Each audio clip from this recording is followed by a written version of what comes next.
क्या नाम है आपका? संगीता यादव। क्या जिम्मेदारी क्या है आपकी संगठन? जी, जिम्मेदारी क्या, हम लोग ग्रुप में हैं तो ऐसे ही है सब लोग। या बिजली को लेकर के क्या आपका मानना है? बिजली कभी कभी आती ही नहीं है, कभी रात में नहीं आती, पानी बरसता, मच्छर भी काटते हैं और दिक्कतें होती पानी में। कभी कभी अंधेरे में कोई गिर भी जाता है। अच्छा, बीते बुधवार को जिस तरह से कैंडल मार्च निकाला गया था लाइट को लेकर के, तो ये लगता है कि शायद लखनऊ में बहुत कम ही देखने को मिला होगा। ये एक नया तरीका क्यों अपनाया गया? जी, लोग जब नहीं जागते हैं तो कुछ जगाने के लिए कुछ तो नया करना ही पड़ेगा ना। तो जहाँ तक बात पहुंचानी थी वहां तक बात पहुंची आपकी? अब पता नहीं, कोई बंद करे, कान भी आँख दोनों बंद करे, तो इसमें हम क्या कर सकते हैं। अब आगे क्या करना है आप लोगों को? अब आगे सुनवाई नहीं होगी तो धरना धरेंगे, और क्या, चल धरना प्रदर्शन होगा, महिला मोर्चा निकालेंगे। लेकिन धरना देने वाले को तो जेल में डाले दे रहे हैं ना। जेल में डालने हैं तो कितनों को डालेंगे। डरती नहीं है जेल से आप? किसी चीज के नहीं डरते, काहे लिए डरेंगे, अपने लिए तो उठाना। वो संगठन बाल महिला सेवा संगठन किसी से भी डरता नहीं है। हम लोग जनता के लिए काम करते हैं, आम पब्लिक के लिए काम करते हैं। हम लोग सोशल वर्कर हैं।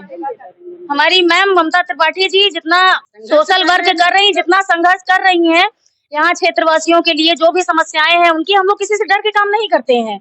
तो हम लोग अपना कार्य करते रहेंगे, किसी से डरते नहीं। हम लोग बिल्कुल एकजुट हैं और जनता की भलाई के लिए काम कर रहे हैं। हम कोई गलत काम नहीं कर रहे हैं तो हम क्यों डरे?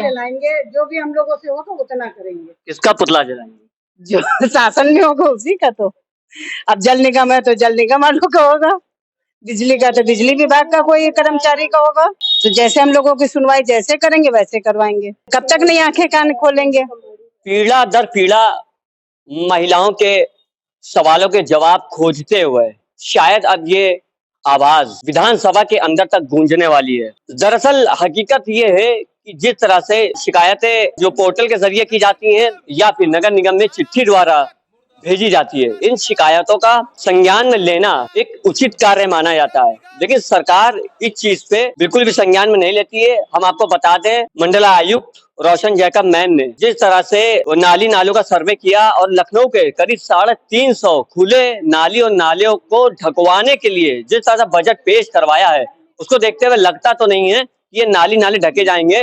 और जिस तरह से अभी हम मौजूद हैं इन छोटी गलियों में आप देखेंगे कि जल भराव और पानी और कीचड़ गंदगी का पूरा अंबार लगा हुआ है। अगर बजट पास किया गया है तो इन कार्यों को पूरा क्यों नहीं किया जाता है? कैमरामैन सदफ के साथ AR रहमान सैफी, लखनऊ।